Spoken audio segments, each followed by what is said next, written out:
Yo, right here in the small box. I'm not gonna lie, King Green, this dude has really good videos, if I'm gonna be super honest. From the last video that we watched, when it comes to certain rap fans and like the way they think and how they interact or how we interact with them in the comments on social media, whatever, that was a phenomenal video, if I'm going to be really honest. So I feel like this is a good video with a good follow-up. So let's not waste no more time, bruh. Rap fans don't know what lyrics are. Of course, not the rap fans on YouTube, because our brains are properly developed, okay? But for the individuals that be on social media, that be on Twitter specifically, or anywhere else in this interwebs, a lot of them, they brains are just wow, if I'm gonna be honest. But hey, if that's the life you want to live, I pray for your success. I just pray you can spell success at the same time, because Lord, y'all know where you at, y'all know where we be at. Let's not waste no more time. Let's go ahead and get started. It's been a while. Let's hit that intro. All right, let's go. Yo, you right here in the small box, right here in the small box. Welcome back to Flex Mob Reactions, only on the Flex Mob Network. I'm Flex. Welcome back to the channel. King Green Rap Latte. Hey, bro, when you come to this channel, or you come to these channels, I should say, this is like the upper echelon of videos for rap fans. So I feel like on a Monday like this, it's appropriate to stop by, you know? And with an ideal video like this, man, let's just go. Like, comment, share, subscribe. You know the vibe. You tapped in with your favorite Canadian reaction channel and network. Let's get started with the video. Let's see what's going on. Let's go. Lyrics don't sell records. That's what this comment said. He said lyricism doesn't sell records. You right? What? If you think this is lyricism. So they may have been ahead of them, and I ain't talking alphabetical. I bet they never know the effort that it took to be incredible. There's actually some bars kind of hidden in there, but people think that technical skill is lyricism. Like you developing a technical craft, when the truth is, lyricism is the personal display of emotion through art, like music or poetry. The key part of lyricism is emotion. The problem is a lot of rap fans think that the technical skill is the lyricism. It's not just the punchline, just the metaphor, or the fact that the entendre is there. It's what are those things doing and conveying? Why are you saying these things? What happened? What happened? We got woo!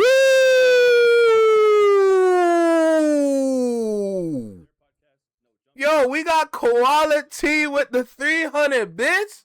What's good, gang? How you feeling, bro? What's up? That's why that caught me all the way off guard, bro. Hey, I'm doing what I do. You know what I'm saying? I'm just doing what I do. I'm just surprised you here, but thank you for stopping by, you know? Greatly appreciated. Real talk. That's crazy. That caught me all the way off guard. I'm like, who's trying to send me something? All right, let's keep going though. What is the point? Vapid technical skill is not MCing. It's the King.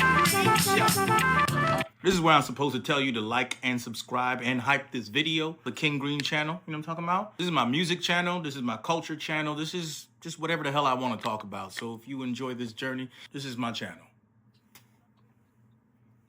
And go check out the music too. So if you think that complexity doesn't sell records, I would say yes. Lyricism for sure does. All right, I got the baldy out right now. I'm representing for the ball community because they asked me to. They said we are underrepresented, so I had to show out and show out for my guys. You know what I'm talking about? See, me personally, I would never. Sorry. I like my hair. It's great. I love people who rap good. I love just hearing the technical skill. That's just someone who's a fan of techniques. But we really got to define what lyricism is. And we also got to figure out this. If lyrics are emotion, what part does it play in selling records in this music business? So we got to figure out what the hell the music business is. All right, all right. So music would be organized sound to create a feeling, right? And business is the exchange of value. So the music business is literally selling feeling, selling you emotion. So why are people buying songs? They're buying a song because it makes them feel something. You feel love, you feel joy, you feel anger, pain, sorrow. You feel these. And that's why Iceman is not hitting. I don't care about y'all streams. Who's buying the project? Who's going out of the way to go and buy a vinyl or go buy a CD or something? That's my question. Who's going out their way to go and make that purchase? Regardless if you're going to the store or you're doing it online, who's buying the physicals? This is why it hits different for Kendrick. He really do be selling the physicals. With GNX, it wasn't just a vibe, it was a feeling too. The energy that was produced, the energy that was exerted, the energy that was pushed from that project, from GNX. Look at what it did. Just think about that. Just sit there and really think about that. When everybody be going to the stadiums, filling up the stadiums, you think those are bots? Y'all think you sitting there with your K-bots, y'all think that was what that was? Bro, Kendrick Lamar sold an experience with sound that made people want to go to the concert regardless of the price. And not only go to the concert, but at the same time fill up said seats. So, I'm not going to lie, Aubrey, you missed the mark on it, bro. You dropped 3 projects and you missed. This is what I'm talking about. Yo, when it comes to Iceman alone, forget Habiti and forget Maid of Honor. Bruh, you forgot to relate to your fans. The only reason why people like the project, or if there's people out there that do like the project, is because they like you, or they hate the ass whooping you got from Kendrick Lamar. All right, that's the only reason why. And I guess that ass whooping, I guess that's a feeling for them, even though they've never been touched. But hey, I digress, bruh. Nobody can buy that ish. Text her. She's busy. Anyway, let's keep going. Emotions. Think about when you hear a song, you're out somewhere and you got to Shazam it. You got to have that song. That's emotional response. You need to have it because you feel that. You either feel the emotion of the actual music, the beat, the joy it brings you, or you heard the words and you related to it, which is why people speak in music. Lyrics don't sell records. A song is a musical composition that's usually short and it's performed by the human voice. In the music business, they call songs copyrights, right? And what is a copyright by law? It is lyrics, melody, and rhythm. This is the melody. These are the lyrics. And this is the rhythm. Now you have a song. So a third of the value of a song, R.I.P. DMX, that was necessary, is the lyrics. Lyrics don't sell records. This is a problem what a lot of rap fans have. They think that technical skill is lyricism. The thing is that someone could be incredibly technical, but emotionally empty. Where someone could be pretty simple and be emotionally devastating. Noah. And still in that simplicity, there's so many complexities to the core of what rap is and what hip hop and MCing is. And it's important that I like to use that word MCing because I'm trying to keep it to the foundation. Hip hop is a cultural, rhetorical art form. It's about the language, the culture, and the rhetoric and the marriage of all those things. Then you really rapping, then you really MCing. And the highest level of lyricism isn't about complexity. It's about persuasion, which is rhetoric. Hip hop is a cultural, rhetorical art form. So taking ideas, whether simple or complex, and displaying it to an audience so they can experience it in a completely different way, that's MCing. That's having that mic control. Let me show you what I mean, all right? I want to show you what a display of lyricism in 3 different spaces: pop, rock, hip hop.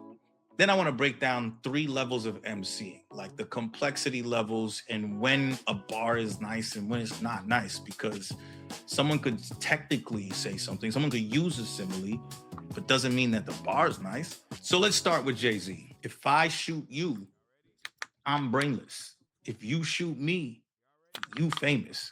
That line is very simple and communicates a simple idea, but it's using a lot of rhetorical devices to actually communicate this actual idea. So if you take away all the rhetoric, it's simply saying if someone harms a celebrity, they receive attention. That's the entire idea. It's very simple. But what does Jay-Z do rhetorically? If I shoot you, if you shoot me, those are parallels. That sentence is built on direct opposition or antithesis. And there's an irony because the exact same action produces completely different outcomes. One person becomes a criminal, the other becomes famous.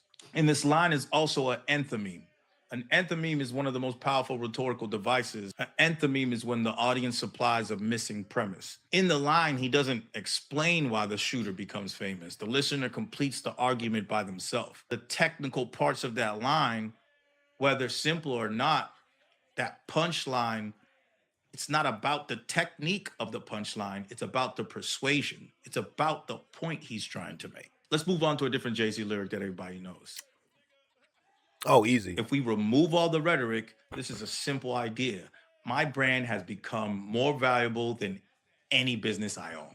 In this simple line, Jay-Z is using antonoclasses, which is basically two words in the same sentence meaning something different in a pun, usually to show two different meanings. One, a business. Can we talk about the average rap fan not knowing what the hell is going on in this video? Can we talk about that for a second? Can we sit here and just really just analyze the average rap fan and how they think? My God, planet Earth is cooked. Because if these individuals have jobs, and jobs, I mean in prominent places such as doctors, lawyers, of course not. Let me just start there. Of course not. But just imagine with me the amount of people that be in prison for no reason because they lawyer can't read. Okay, let me stop. Because that would never happen. All right. But if it does, save that man. Okay. But it's actually crazy out here. See, there you go, Connor. Way more than that. Yep, facts. Raina, facts. But nah, just sit there and really think about it, because the average rap fan, especially when you see them in the YouTube comments every now and then, I ain't gonna lie, y'all should never put y'all profile pictures up because a lot of y'all look slow, respectfully. Like, you be commenting in the comments of some of the videos, regardless if it's mine or somebody else. I look at the profile picture, I'm like, where's the intelligence? Because it's not showing, it's not appearing, it's not present. Regardless if it's in the paragraph that you sent or in your profile picture. We have a problem. Okay? We got a big problem in our community, and that's the wow, words are hard. Anti-intellectualism. I'm not perfect. Damn. But that's a serious problem, if we're going to be super honest. And it's gotten to a point where they're trying to use other words. Imagine using smaller words to explain why you don't know big words. Just read the book, bro. Like that's it. Just read the book. It's not hard. I mean, maybe for you, but this is why we have resources such as dictionaries. Use your sources to get the job done. Plain and simple. All right? Connor, shut up. I'm not perfect. Damn. Businessman is a person. Two, a business is an institution. It's constructing authority. This is ethos. Ethos is part of the rhetorical triangle. Watch the old video so you can know the rhetorical triangle. Look it up. But ethos is the part of rhetoric that is displaying credibility. In this line, he is presenting himself as something larger than an individual. He is the institution. And that line literally changed how people perceived him. But let's leave rap. Let's leave rap alone. The game needs me. Because people act like lyricism only exists in hip hop. That's not what makes Jay-Z sell, right? But Taylor Swift sells a lot, right? Taylor Swift sells a whole lot of records, a whole lot of songs. All her albums sell. Lyrics don't sell records. And she is a lyricist. In one of her songs, Mastermind, she has a line where it's once upon a time, the planets and the fates and all the stars aligned. You and I ended up in the same room at the same time. That actual idea is very simple. We met. I mean, Taylor Swift was attempting to do something there. But, I can't really go against what he's saying because this is the teacher. I am simply the student. But right now, I'm the student that's sitting at the front of the class like, Taylor Swift? Really? That's it.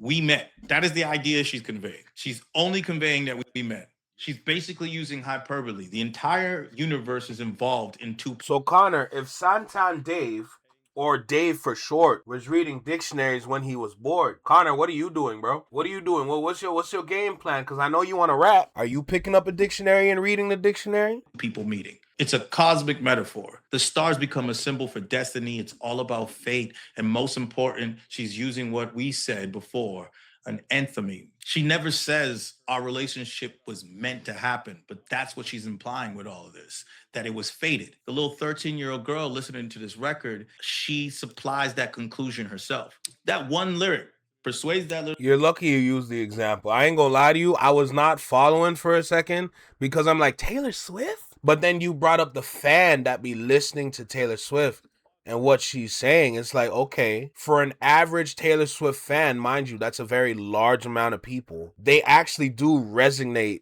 with lyrics like that. So it's actually interesting when you think about the mind of a Taylor Swift fan, because to be honest, if I'm gonna be real, I have never explored it ever.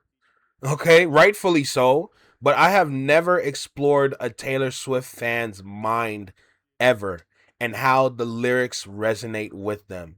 And after that one example and him bringing up the fan, I ain't gonna lie, that kind of opened the door. And now my brain is just searching right now, because when you sit there and you think about how the music video, the lyrics, or when you see her perform live, how the energy, the outfit, the vibe, stage presence, stage design, the whole set design, like all of that has correlation, all of it has meaning, all of it leads to something, even comes down all the way to the set list. All of it has meaning, and the way it resonates with a Taylor Swift fan, I actually understand more, or I understand the Taylor Swift fan better and why they love her so much. I'm not gonna lie. So that one moment just like, okay, I get it. Seeing coincidence as destiny. And that is the power of rhetoric. And the next line is even more barred up. Yes, and the Koala's touch of here. a hand lit the fuse of a chain reaction of counter moves to assess the equation of you. Checkmate, I couldn't lose. Taylor got some bars. What's the actual idea in this line? I studied you and successfully pursued you. She's taking one simple idea and using the framework of science, math, and chess to persuade the audience that this wasn't random, that this was purposeful, like science, math, and chess. Those are bars. That's the technical skill, meeting the emotion, and the popularity, and obviously a giant audience.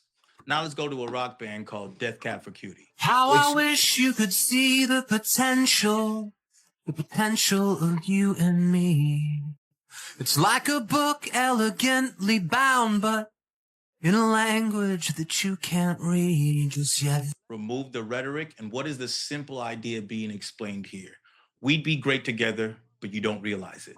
Bro, I swear to God, this dude like an English teacher or something, because I've never had this kind of teaching in school a day in my life. I'm going to be honest with you. All right? They usually get that old Shakespearean book, and we start reading it, and then we're supposed to do assignments and essays and all that shit off of some book I can barely read because I don't read old English or whatever kind of English that is, because that's not my English.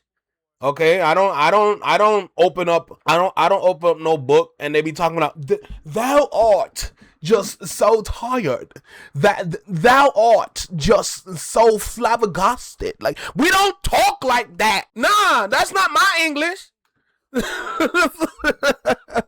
Man, keep going, gang. Idea being explained here. We'd be great together, but you don't realize it. That's would be like a Beatles lyric, because the Beatles weren't really spitting bars like that. They were pretty straightforward. It's like a Connor, book go to bed. Elegantly bound, but in a language that you can't read just yet. So you're using this device of a simile to shift the responsibility away from the relationship and onto perception itself. The value exists. The other person just can't see it. It's like a book elegantly bound, but in a language that you can't read. So you see the beautifulness of this book, but you open it up, it's like, I don't understand what this thing is saying.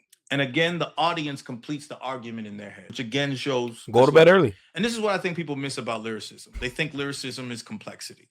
Lyricism is not complexity. It's emotion being conveyed. So if you think that complexity doesn't sell records, I would say yes. Lyricism for sure does, because emotions are everything. And the rhythm, the melody, and the lyrics all convey emotions. And that highest level of lyricism, which is MCing, is not rhyming, it's not punchlines, it's not complexity. It's basically making people see ordinary ideas in an extraordinary way. All right, this is where the conversation gets interesting. There's 3 levels of lyricism to me. One is directly making a statement, like just the direct statement. I miss you. That is a direct statement. It's conveying an emotion, and you're letting someone understand how you feel, and you put it into song. That's the direct 1 level lyricism. Then there's number 2. I miss you like the desert miss the rain, where it has the direct meaning, but it relates it to somebody to see the importance or value or depth of the emotion, right? Like the desert misses the rain. It's like I had to give that imagery so you could feel how much I miss you. Then there's the 3rd level of lyricism. And I'm gonna use this Jay-Z line again because somebody made this comment and they didn't really understand this line because there's so many layers. It's multi-layered. I can't see it coming down my eyes, so I gotta make the song cry. In this lyric and in this song, he's not only saying that he misses this person, he's also expressing his invulnerability, not his vulnerability. He's saying, I can't see it coming down my eyes. Like he was built to not show emotion. So he's making this song cry. This is the only place he can actually convey this emotion. So the miss or that hurt or that longing is so dissonant. Like it's crazy for him to even feel and acknowledge the fact that he misses this person. And then he has to only use the one place where it's allowed for him to convey emotions, which is a song. That's the depth, with the same straightforward idea being longing and missing, but there's 3 levels there. That is the highest form of lyricism, the ability to move people emotionally and intellectually at the same time. A lot of times people think about somebody having great lyricism and great artists because they relate so much to the lyrics. And that makes sense because that is how you feel and you relating to that experience, to that story, or whatever that person is saying. And then there's also people who think about it from the technical aspect and be like, wait, no, but this artist uses this many words, has a larger vocabulary and diction.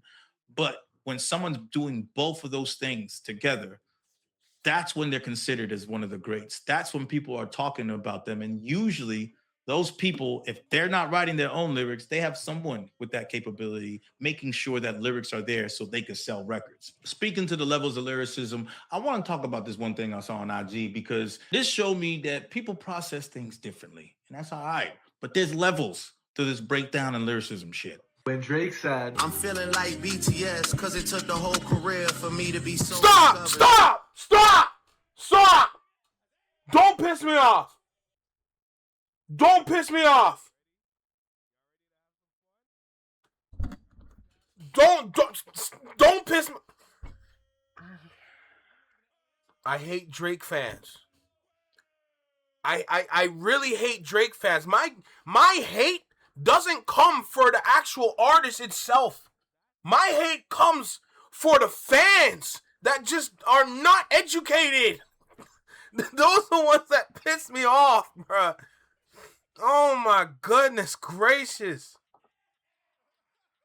Differently. And that's all right. But there's levels to this breakdown and lyricism shit. when Drake said, What did I say? Okay, before we continue. Breakdown and lyricism shit.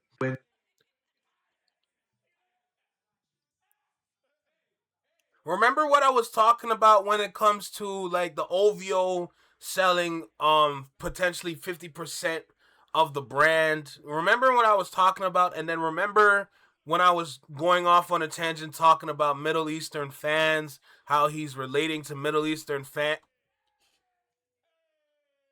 And Drake said, I'm feeling like BTS, cause it took the whole career for me to be so discovered. it took many years for BTS to be discovered and become mainstream. But the way he says the word career sounds like Korea. And the way he says so sounds like Seoul. Seoul is the capital of South Korea, where BTS are from. Drake is the GOAT. When Drake said, I'm feeling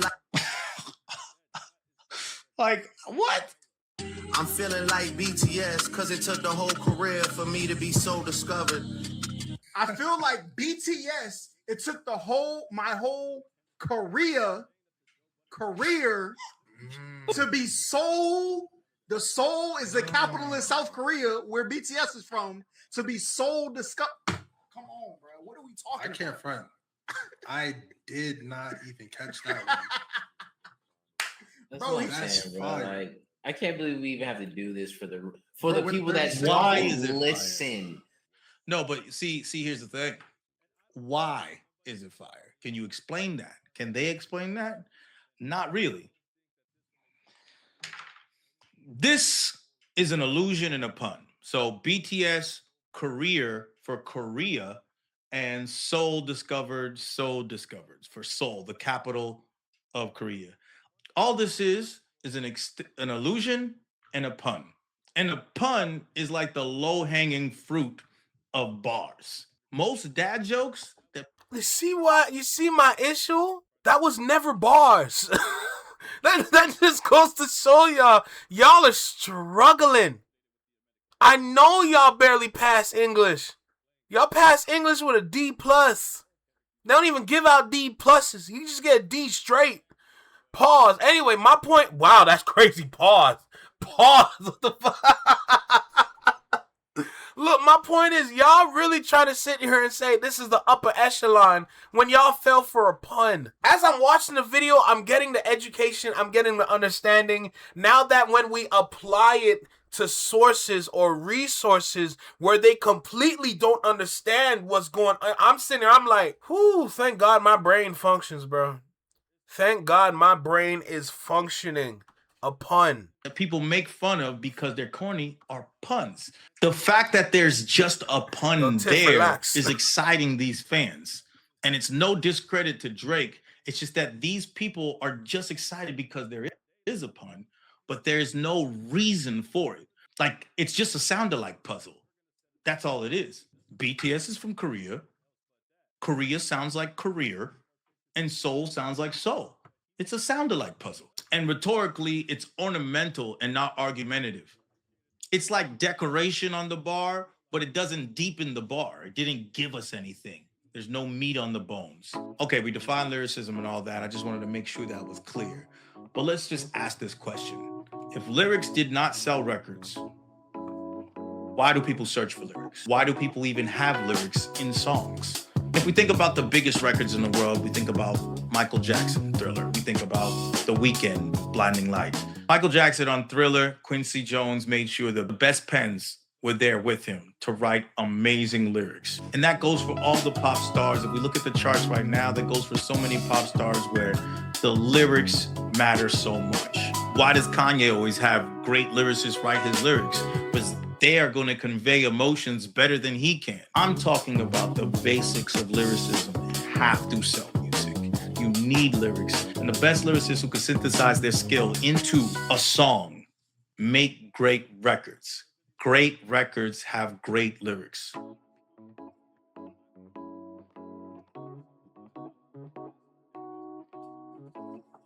Bro, what more can I say, bro? What more can I say?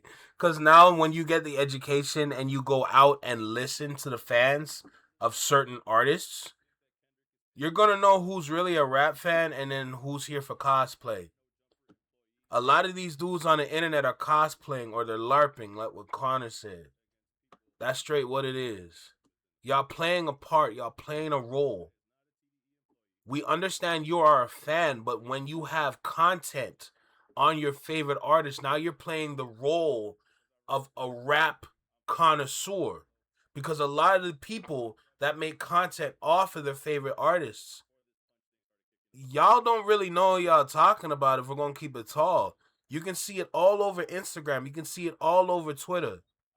You don't even need to focus on Drake fans alone. You can apply this to a lot of other communities out there as well. And then you're going to sit there and understand what kind of person you're dealing with. That makes YouTube unique, because when you come here, you actually grow with fans. It's not just you following fans. That's why YouTube is different. That's why TikTok is different. YouTube and TikTok are two great platforms to build a community.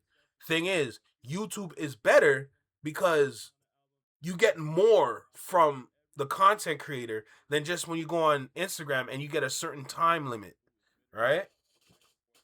So, in terms of community building, oh yeah, and regardless if it's for content creators or artists, definitely YouTube, because you're getting the upper echelon of fans. Because it's not just the fans that care, but it's also the fans that take care of.